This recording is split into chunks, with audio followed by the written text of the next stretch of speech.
అమ్మ అందరికీ నమస్కారాలు. పంచగ్రామాలు చేసినట్టు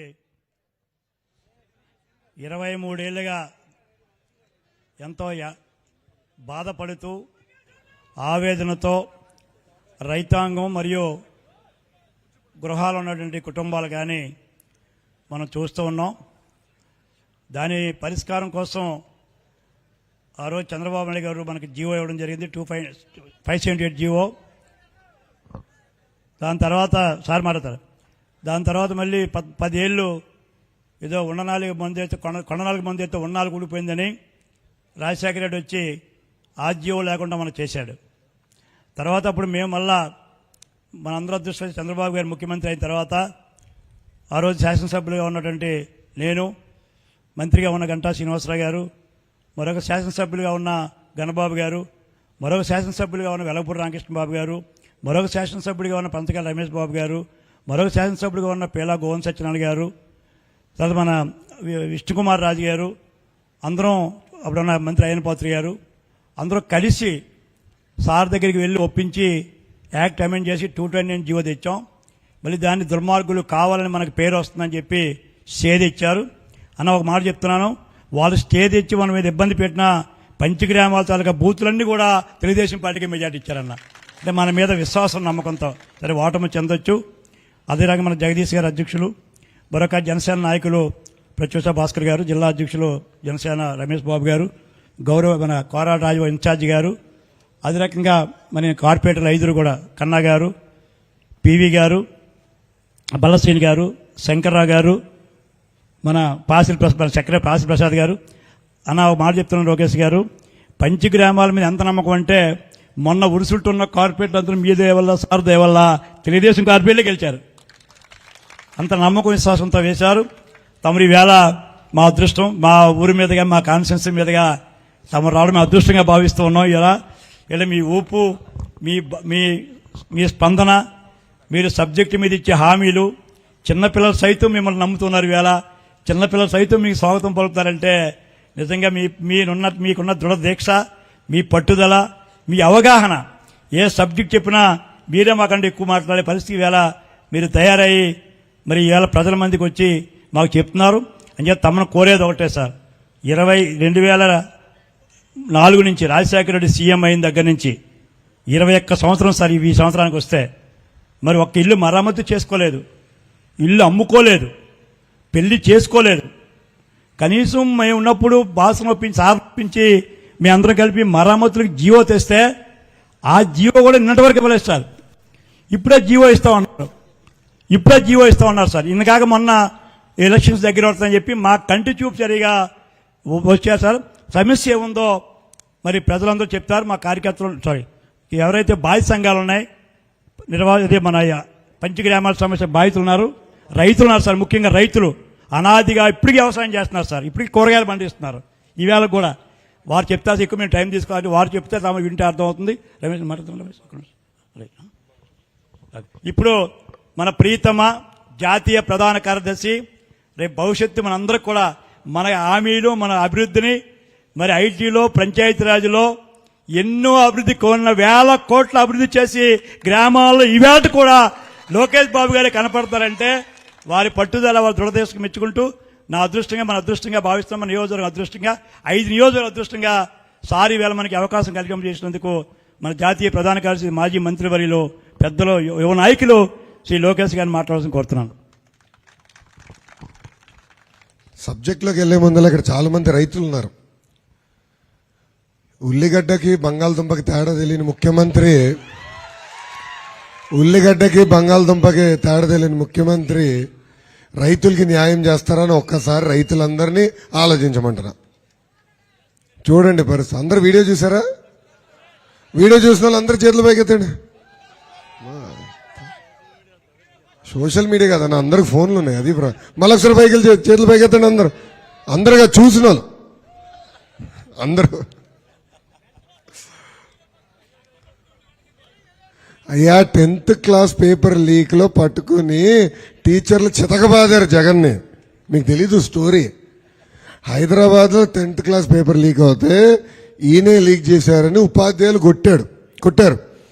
అప్పటి నుంచి ఉపాధ్యాయులపైన కోపం పెంచుకున్నాడు ఈయన. అందుకే పాపం ఈరోజు ఉపాధ్యాయులనే రోడ్డెక్కిచ్చాడు ఈయన. అందరికీ నమస్కారం. పెందుర్తి నియోజకవర్గానికి అడుగుపెట్టిన దగ్గర నుంచి నాకు ఇంత పెద్ద ఘన స్వాగతం పలికిన ప్రజలందరికీ పేరు పేరున నా హృదయపూర్వక ధన్యవాదములు. బండారు గారితో నియోజకవర్గంలో అడుగుపెట్టే ముందల మేము చర్చించుకున్నాం. అన్న మధ్యాహ్నం పూట కమ్యూనిటీ మీటింగ్ జనరల్గా పెడతాను, పలానా మీటింగ్ పెట్టుకుందాం అనుకుంటే అన్ని అడిగి కోరా. ప్రసక్తే లేదు, పంచగ్రామాల సమస్య మాకుంది, మీరు తెలుసుకోవాలి, ఆ సమస్యని శాశ్వతంగా పరిష్కరించాలని పట్టుబట్టారు బండారు గారు. అందుకే ఈరోజు ఈ మీటింగ్ కూడా మనందరం ఏర్పాటు చేసుకుంటాం జరిగింది. పెద్దలు చెప్పినట్లు గత 2 రోజులుగా వేదికమైన ఉన్న పెద్దలు, శాసనసభ్యులు, మాజీ శాసనసభ్యులతో మేమందరం కూర్చుని ఈ ఇష్యూ గురించి చర్చించాం. దాదాపు 12,000 ఎకరాలు, 18,000 ఇల్లుకి సంబంధించిన సమస్య అది. ఆనాడు అంటే 2004 ముందల చంద్రబాబు నాయుడు గారు ముఖ్యమంత్రిగా ఉన్నప్పుడు ప్రత్యేకంగా ఒక జియో తీసుకొచ్చి ఈ సమస్య పరిష్కరించాలని ముందలకి అడిగేశారు. ఆనాడు 578 జియో తీసుకొచ్చి ఆనాడే ఇది రెగ్యులరైజ్ చేసే పరిస్థితి.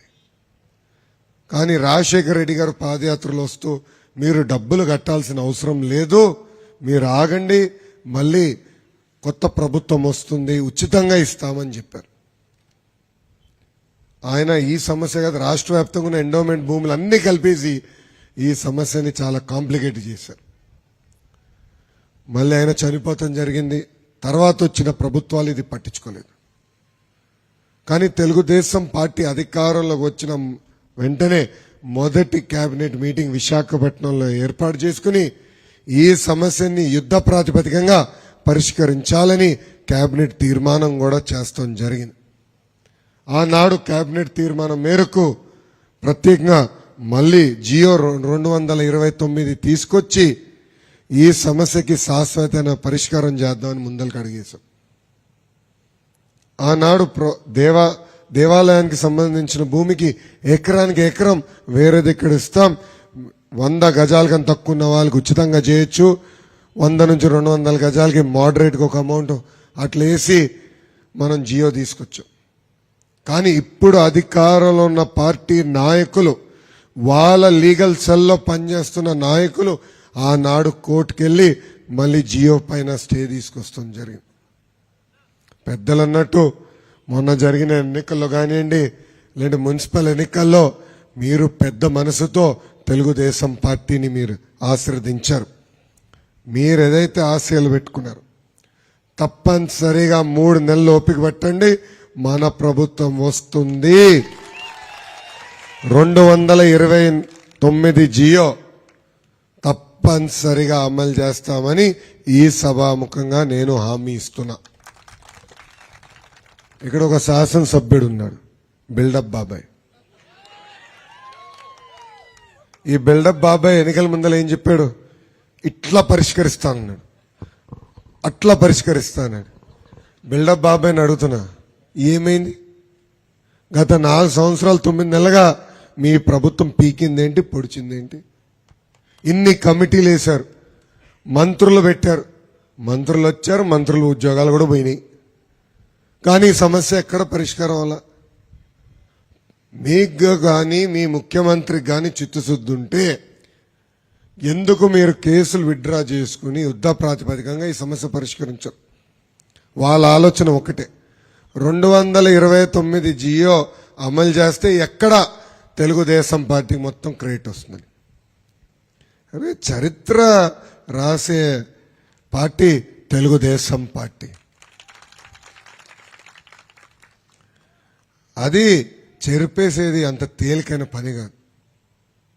ఈరోజు హైదరాబాద్ ఇంత అభివృద్ధి చెందిందంటే దానికి కారణం తెలుగుదేశం పార్టీ.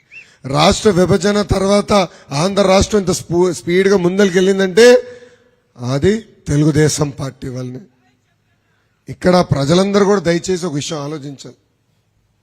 కులాలు, మతాలు, ప్రాంతాల మధ్యన చిచ్చు పెట్టి రాజకీయ లబ్ధి పొందాలని ఈ ప్రభుత్వం ప్రయత్నిస్తుంది. ఈ రోజుతో 4 సంవత్సరాలు అయింది 3 ముక్కల ఆట. అదేంటో తెలుసా? ఏంటది? 3 రాజధానులు, క్వార్టర్ బాటిల్ లాగా 3 క్యాపిటల్స్. నేను అడుగుతున్నా, మన ప్రాంతం ఏమైనా అభివృద్ధి చెందిందా? గత 4 సంవత్సరాలు 9 నెలలుగా ఈ ప్రభుత్వం ఉత్తరాంధ్రకి, విశాఖపట్నానికి ఒక్క పనికొచ్చే పరిశ్రమ తీసుకొచ్చిందా? ఒక్కరికైనా ఉద్యోగాలు కల్పించిందా? విచిత్రం ఏంటంటే కోడిగుడ్డు మంత్రి ఉన్నాడు, తెలుసు కదా ఎవరు? ఏకంగా ఆంధ్ర రాష్ట్ర పరువు తీశాడు ఆయన. అయ్యా, ఈ రేసు పరిశ్రమలు ఆంధ్ర రాష్ట్రంగా ఎప్పుడు వస్తాయంటే కోడి ముందలు వచ్చిందా, గుడ్డు ముందలు వచ్చిందా అని అడుగుతాడు. అరే, నేను చేయలేనని చెప్పాయా, ఎందుకు మా పరువు అట్లా తీస్తావు?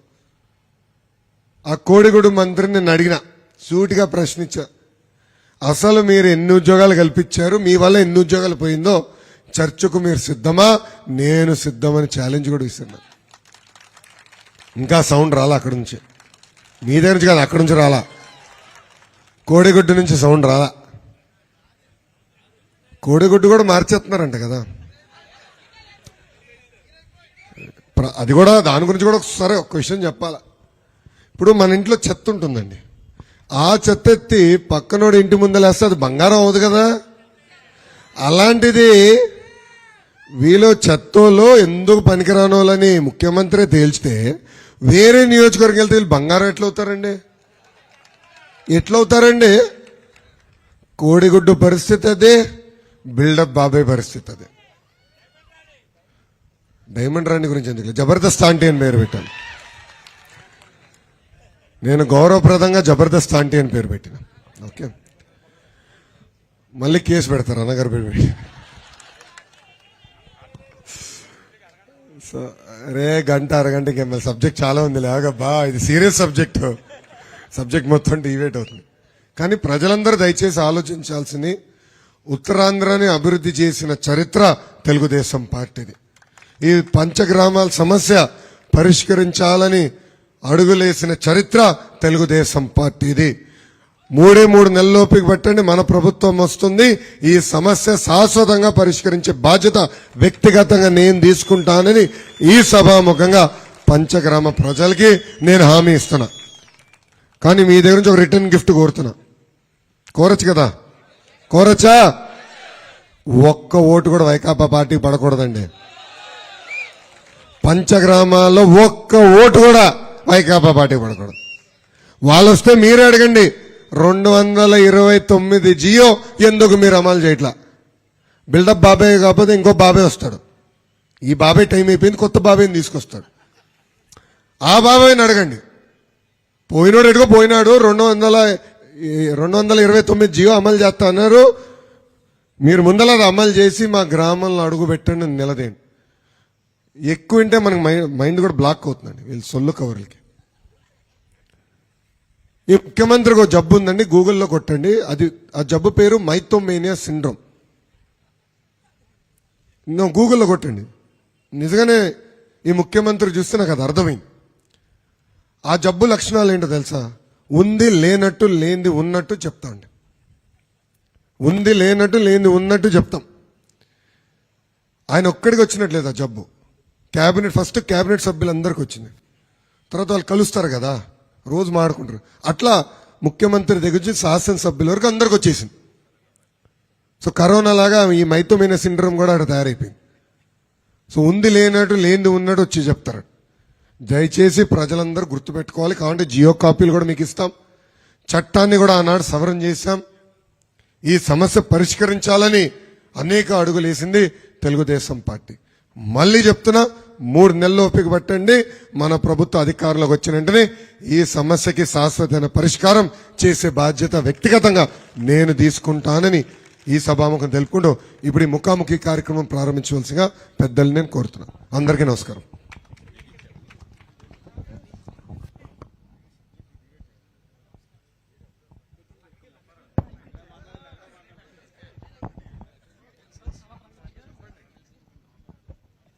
గౌరవనీయులు యువగలం రథసారథి నారా లోకేష్ గారికి వేదిక మీద ఉన్న పెద్దలందరికీ కూడా ఈ పంచగ్రామాల ప్రజల తరపున మీకు పాదాబంధనాలు తెలియజేస్తున్నాను. అయ్యా, ఈ సింహాచలం పంచగ్రామాల దేవస్థాన భూ సమస్య అంటే ఇది ఒక్కరి సమస్య కాదు సార్. 1,20,000 కుటుంబాలు ఉన్నాయి సార్ లోకేష్ సార్. ఈ 1,20,000 కుటుంబాల తాలూకా ప్రజలు చాలా అష్టకష్టాలు పడుతున్నారు సార్. పిల్లలకు పెళ్లి చేసుకోలేకపోతున్నారు, పిల్లడికి ఒక ఉద్యోగం తెచ్చుకోలేకపోతున్నారు, చదివించుకోలేకపోతున్నారు సార్. ఇది స్వతంత్రం రాకముందు మన పెందుతు నియోజకవర్గంలో పెదగాడి గ్రామంలో టానాలో శిస్తులు చెల్లించేవారు సార్. స్వతంత్రం వచ్చిన తర్వాత కట్ట మున్సిపుల్ వసూలు చేసేవారు సార్ పన్నులు. దేవస్థానం భూమి అయితే ఏ రోజైనా దేవస్థానం వాళ్ళు వచ్చి శిస్తు అడగనే దాఖలాలు లేవు సార్ ఈ రోజు వరకు.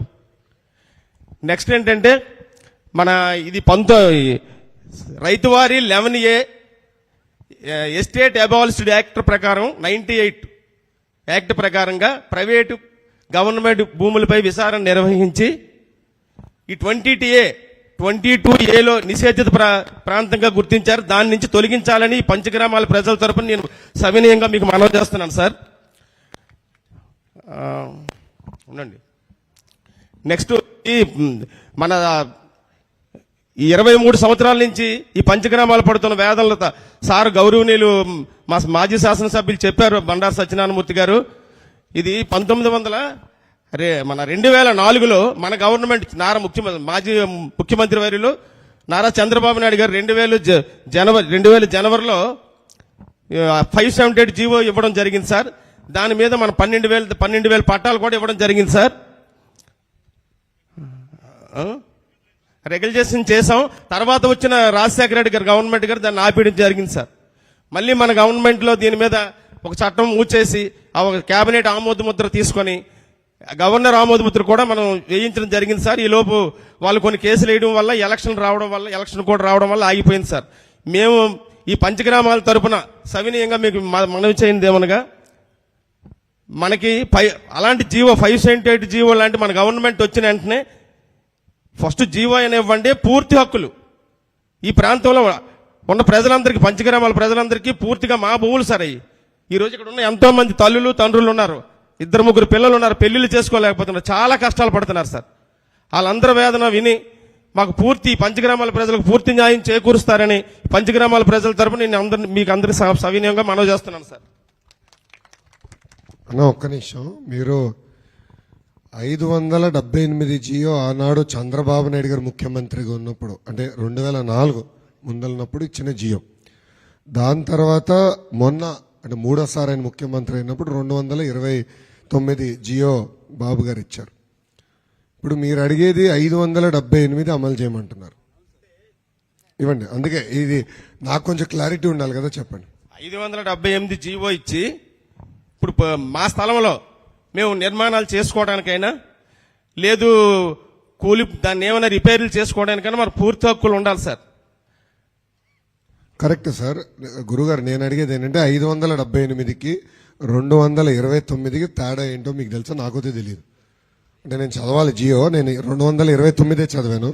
ఇది ఒక్కసారి సార్ లోకేష్ సార్ చెప్పండి. ఇప్పుడు 1977లో 27 గ్రామాలని ఎస్టేట్ గ్రామాలుగా గుర్తించడం జరిగింది సార్. ఎస్టేట్ గ్రామాలంటే ఎస్టేట్ అంటే రైతువారి ఒక్కండి అంటే. ఒక్క నిమిషం, నేను అనేది ఏంటంటే 500 మీరు అడిగేది 578 జియో అమలు చేయాలని, నేనేమో 229 జియో అమలు చేస్తాను హామీ ఇచ్చా. ఈ రెండింటికి తేడా ఉందా అని అడుగుతున్నా. ఏం లేదు సార్, ఏదైనా మాకు మీ పంచగ్రామాల తరపున మాకు అందరికీ ఆమోదయోగ్యం సార్. అంటే నాకు ఎందుకంటే 578 జియో నేను చదవలేదు, 229 నేను చదివాను. సో తెలియని దాని గురించి నేను హామీ ఇవ్వకూడదు కదా, లేదంటే నేను పరదాలు కట్టుకుని మళ్ళీ తిరగాలి ఈ సైకో జగన్ లాగా. అట్లా కాదు, ఇచ్చిన మాట నిలబెట్టుకునే వ్యక్తిని నేను. శాసనసభ్యులు కూడా తెలుసు, నేను ఏనాడు వాళ్ళని తిప్పించుకోవాలి ఆఫీస్ చుట్టూ. అడగండి, పంచాయతీరాజ్ సంబంధం ఏమనుంటే ఇష్యూ ఏమనుంటే మన బడ్జెట్ ఇయర్ అంటే April 1 ముందలా ఇచ్చేసేవాళ్ళం. అన్నా మీరు ఆర్డర్ ఆఫ్ ప్రయారిటీలో వర్క్స్ ఇచ్చేయండి, నేను బడ్జెట్ ఎలకేట్ చేసి మీకు జియోలు ఇష్యూ చేస్తాను, దయచేసి ఈ పనిమైన మటుకు ఆఫీస్కి రావద్దు, మా సెక్షన్కి రావద్దు అని ఎప్పుడు తిప్పించుకున్నాడు కాదు. ఇన్ఫాక్ట్ జియోతో సహా వాట్సాప్ పంపించాడు. ఎందుకంటే మీరు ప్రజల్లో ఉండాలి, నా చుట్టూ మీరు తిరుగుతాం కాదు, మనందరం ప్రజల చుట్టూ తిరగాలి. అందుకే మన పార్టీ కానీ నా ఆలోచన కూడా ఏంటంటే చాలా స్పష్టంగా 229 జియో అమలు చేసే బాధ్యత మేము తీసుకుంటాము. Thank you. సార్ ఇంకొక చిన్న విషయం సార్, చెప్పండి. ఈ రోజు ఈ పెందుర్తి నియోజకవర్గం ఎంతో కొంత అభివృద్ధిలో ఉన్నదంటే దానికి ప్రధాన కారకులు బండారు సత్యనారాయణ మూర్తి గారు, గన్నబాబు గారు, పంచకర్ల రమేష్ బాబు గారు. పార్టీలు పక్కన పెడితే మనం అంతా ఇప్పుడు మిత్రపక్షం. గురుగారు ఒక చిన్న సమస్య ఉంది. గురుగారు ఒక చిన్న సమస్య ఉందండి. మీరందరూ ఏమనుకోరు కదా, ఒకటి ఒక విషయం చెప్తే ఎవరు అపార్థం చేసుకోకూడదు. మనం తన్నే దున్నపోతు జోలికి వెళ్ళమండి, ఎందుకంటే అమ్మాయి తంతుందిరా బాబు అని. కానీ పాలిచ్చావుకి పొద్దునే ఈ రోజున ఒక లీటర్ ఎక్కువచ్చు కదా అనుకుంటాం. అయినా కరెక్టే కదా, పాడి రైతులు ఉన్నారు కదా, కరెక్టే కదా. తన్నే దున్నపోతు వైకాపా ప్రభుత్వం, పాలిచ్చావు తెలుగుదేశం ప్రభుత్వం. సో వింత ఈరోజు ఏంటంటే, నేను అయ్యన్న పాత్రుడు గారు పంచాయతీరాజ్ గ్రామీణాభివృద్ధి శాఖ మంత్రిగా చేశారు. దాని తర్వాత ప్రజల దయ వల్ల చంద్రబాబు నాయుడు గారి ఆశీస్సులతో నేను పంచాయతీరాజ్ గ్రామీణాభివృద్ధి శాఖ మంత్రిగా చేశాను. 25,000 కిలోమీటర్లు సీసీ రోడ్ వేసాం. అసలు అడగనోళ్ళు కూడా రోడ్లు వేసి పడేసాం. కానీ ఎక్కడైతే ఎక్కువ రోడ్లు వేసామో అక్కడ ఓట్లు పడలా. వింత. అదే ఇప్పుడు పాదయాత్ర చేస్తుంటే ఏ గ్రామం టచ్ చేసినా మీరు మాకు సంక్షేమ కార్యక్రమాలు చేయకపోయినా పర్వాలేదు, మా రోడ్లు బాగు చేయండి బాబు అంటున్నారు. చూడండి పరిస్థితి ఎలా అయిపోయిందో. సో మీకు ఏం డౌట్ అవసరంలా, మన ప్రభుత్వ అధికారులకు వచ్చిన వెంటనే 229 జియో ఇన్ స్పిరిట్ అమలు చేస్తాం. ఈ సమస్యకి శాశ్వతమైన పరిష్కారం చూపించే బాధ్యత మన ప్రభుత్వం తీసుకుంటుంది. సార్ నమస్కారం సార్, నా పేరు అయితే Ernubabu sir, Pendurthi constituency sir, Pendurthi మండలం. సార్ లాస్ట్ టైం గవర్నమెంట్లో 578 జీవో ఇచ్చింది రాజశేఖర రెడ్డి గారు ఆపేశారు. తర్వాత మళ్ళీ ఆ తర్వాత ఎటువంటి నిర్ణయాలు తీసుకోలేదు దేవస్థానం సమస్య మీద. తర్వాత 2014 నుంచి 19 తర్వాత చంద్రబాబు నాయుడు గారు ముఖ్యమంత్రి అయిన తర్వాత మా జిల్లా దేవస్థానం సమస్య ఏదైతే ఉందో ఆ ప్రతినిధులందరూ కూడా మా రైతులు తీసుకుని వెళ్ళి చంద్రబాబు నాయుడు గారిని కల్పించడం జరిగింది. చంద్రబాబు నాయుడు గారు కూడా స్పందించి మాతో మాట్లాడడం జరిగింది. మా సమస్య చెప్పుకున్నాం, ఇది పరిస్థితి అయ్యా, మరి కాలయాపన అవుతుంది, మా సమస్యను కొంచెం పరిష్కరించండి అంటే ఆయన వెంటనే స్పందించి పంచగ్రామాల ప్రతినిధులు అందరినీ తీసుకెళ్లారు సార్. అంటే రైతుల్ని, రాజకీయ నాయకులు అందరినీ తీసుకుని వెళ్ళారు. ఆయన వెంటనే స్పందించి ఆ తర్వాత రోజే సంబంధిత జిల్లా కలెక్టర్ని దేవస్థానం అధికారుల్ని వెంటనే ఆ తర్వాత రోజే అక్కడ సమావేశపరిచి మాతో ముఖాముఖి మాట్లాడించి నిర్ణయం వెంటనే తీసుకున్నారు సార్. ఇది వెంటనే పరిష్కరించండి, ఇది చాలా రోజుల నుంచి ఆగిపోయింది, దీన్ని ఎలాగైనా సరే పరిష్కరించాలని అక్కడ ఆర్డర్ చేశారు సార్. వెంటనే జిల్లా యంత్రాంగం అంతా కూడా స్పందించి దాన్ని కలెక్టర్ గారికి నోటిఫైడ్ ఇవ్వడం జరిగింది. కలెక్టర్ గారు కూడా రాజ్భవన్ పంపించి రాజ్భవన్ ఆమోదం పొందేటట్టు కూడా చేశారు. కాకపోతే నెక్స్ట్ కేబినెట్ మీటింగ్ అవ్వకపోవడం వల్ల, ఎలక్షన్ కోడ్ రావడం వల్ల కొంతమంది ఎలక్షన్ కోడ్ వరకు కావాలని అడ్డంకులు సృష్టించి కోర్టులో వేయటం వల్ల, స్టే ఆర్డర్ తెచ్చడం వల్ల ఆగిపోయింది. నెక్స్ట్ గవర్నమెంట్ దురదృష్టం జగన్ గారిది వచ్చింది. జగన్ గారు ఇప్పటివరకు అసలు ఈ సమస్య మీద పట్టించుకోలేదు సార్. అసలు కమిటీలు వేసి కాలయాపన చేస్తున్నారు తప్ప ఇప్పటివరకు వెళ్ళలేదు. ఈ 3 నెలల్లో జరుగుతుందని కూడా మాకు ఎటువంటి ఆశ లేదు. దయచేసి ఈ 229 జీవో చంద్రబాబు నాయుడు గారే రప్పించారు, అది కొన్ని కారణాలు ఆగిపోయింది. దాన్ని మళ్ళీ మీ గవర్నమెంట్ వస్తే దాన్ని కొనసాగిస్తారా అని అడుగుతున్నాం సార్.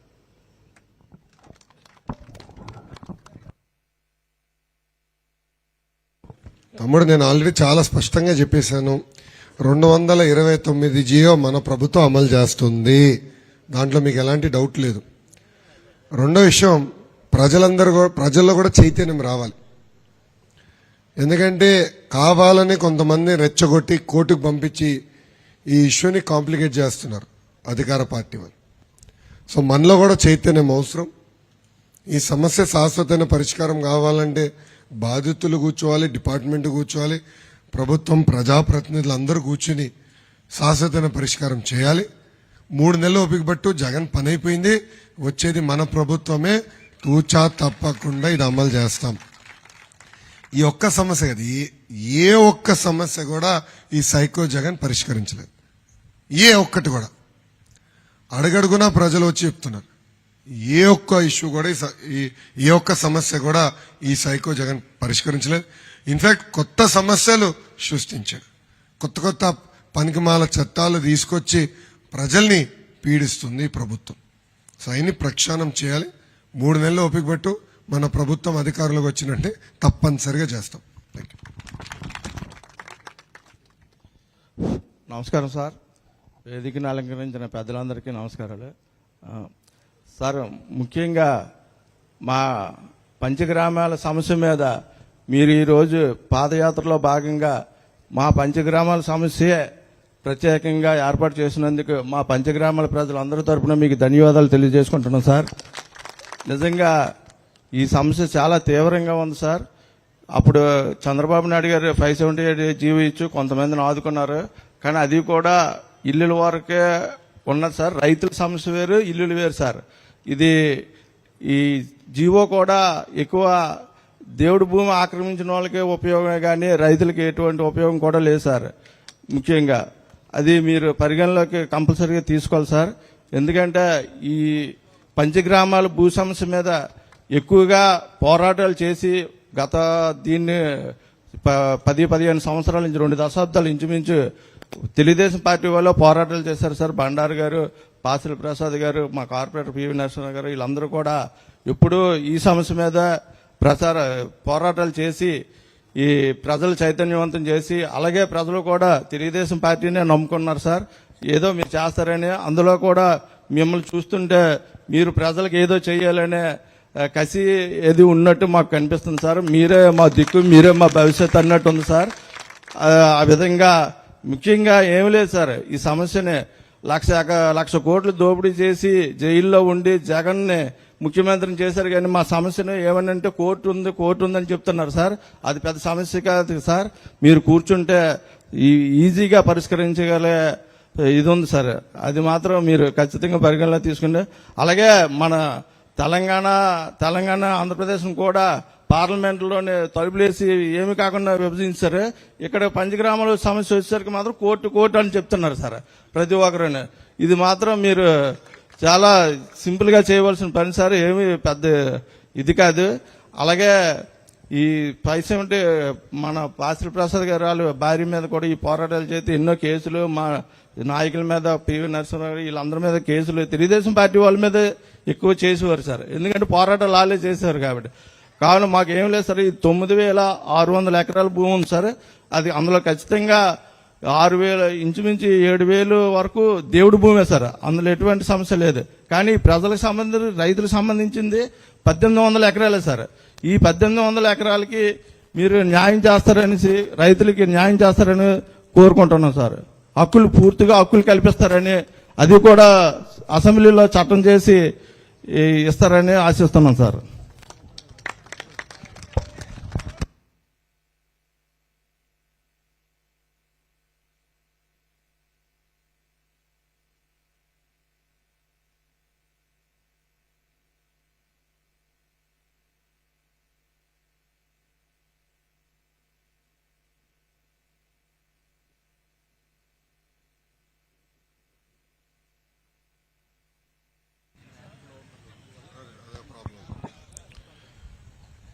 అన్నగారు మంచి ప్రశ్న వేశారు నాకు. ఈ రైతులది సంబంధించిన భూమి 1,200 ఎకరాలు ఉందని. 1,800. ఇదిగో ఒక్కొక్కరు ఒక లెక్క చెప్తున్నారు స్వామి, నేను బుక్ అయిపోతా చివరికి.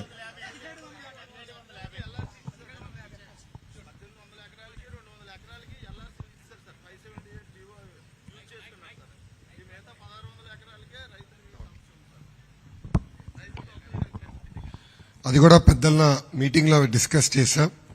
ఇది కొంచెం ఎట్లా పరిష్కరించాలో కొంచెం వివరాలు తెలుసుకుంటాను. ఎటుగో ఇది కోర్టులో ఉందని మీకు తెలుసు. శాశ్వత పరిష్కారం చేయాలి. అది ఫాస్ట్ ట్రయల్కి వెళ్ళిపోవాలి. అంటే స్పీడీగా డెసిషన్ ఇవ్వాలని కోర్టు పైన కూడా కొంచెం ఒత్తిడి తీసుకురావాలి. కానీ మీరు అన్నారు కదా, 1,00,000 కోట్ల ప్రజాధనాన్ని లూటీ చేసినాడు, హాయిగా బెయిల్లో తిరుగుతున్నారు.